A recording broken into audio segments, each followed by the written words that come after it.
গতকাল জাতীয় পার্টি নিষিদ্ধের দাবিতে আমরা মনে করি এদেশের 18 কোটি মানুষ বিশ্বাস করে ভারতের সবচেয়ে বড় চোর আওয়ামী লীগের সুবিধা পার্টি জাতীয় পার্টিকে নিষিদ্ধ করতে হবে। আওয়ামী লীগের সহযোগিতা করার জন্য ইনু মেনু জেলে থাকলে জিএম কাদের কেন জেলে থাকবে না? আমরা যখন জুলাই অভ্যুত্থান করি তখন কিন্তু জাতীয় পার্টি তারা সংসদ থেকে পদত্যাগ করে নাই।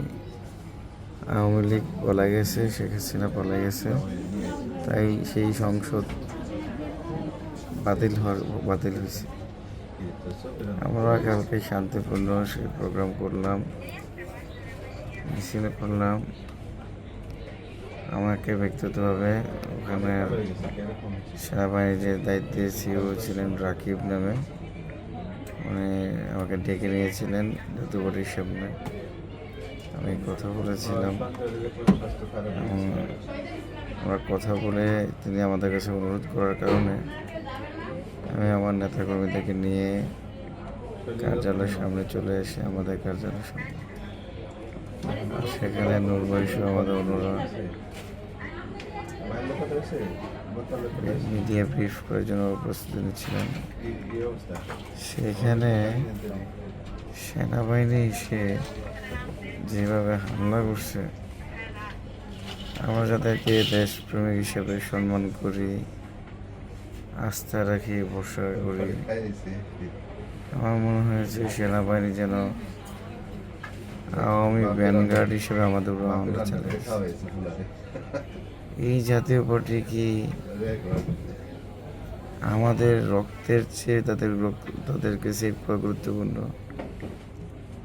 যে জাতীয় পার্টি বাংলাদেশটাকে ধ্বংস করার ভয় তারা করেছে, ভারতের সাথে মিটিং করে বাংলাদেশের রাজনীতি করে, কিন্তু ভারতের সাথে মিটিং করে এসে বলে এই মিটিং এসে বলবো না। এরকম চোর যারা শেখ হাসিনাকে দানব বানিয়েছে, তার প্রতিটি অন্যায় কাজকে তার প্রশ্রয় দিয়েছিল।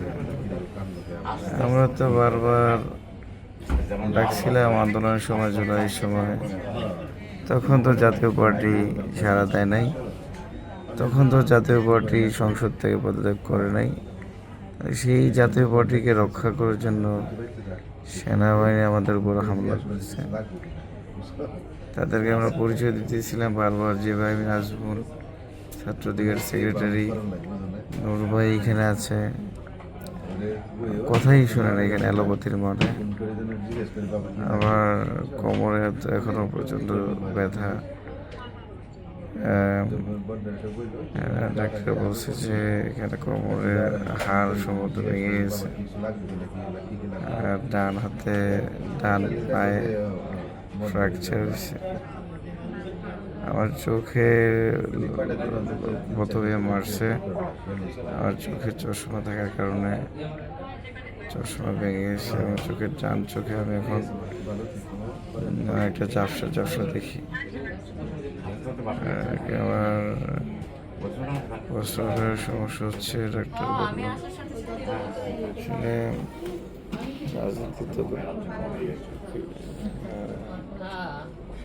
রাজনীতি তো করবে সবাই, সবার প্রতি অনুরোধ, আমরা রক্তাক্ত হই। নূর ভাই আইসিইউতে, জানি না উনি বেঁচে থাকবে কিনা, শুনেছি আমাকে কেউ বলতে দেয় না, আবার নূর ভাইয়ের অবস্থা দেখায় নাই। তো বিএনপি, জামাত বা জাতীয় বা এনসিপি বা আরও সবাই, এখন এটা হলো একটা বাস্তবতা। জাতীয় পার্টিকে ফিরিয়ে আনতে যদি অভ্যুত্থানের অন্যতম অংশীদার নূর বা আমি বৈষম্যবিধি ছাত্র আন্দোলনের সমন্বয়ক ছিলাম, আমাদের উপর এইভাবে চড়াও হতে পারে। আমরা যদি বিভিন্ন সুযোগ সুবিধার কারণে আওয়ামী লীগকে প্রশ্রয় দিই, জাতীয় পার্টিকে প্রশ্রয় দিই, তাহলে আমাদের ভবিষ্যৎ আরও অন্ধকার হয়ে যাবে।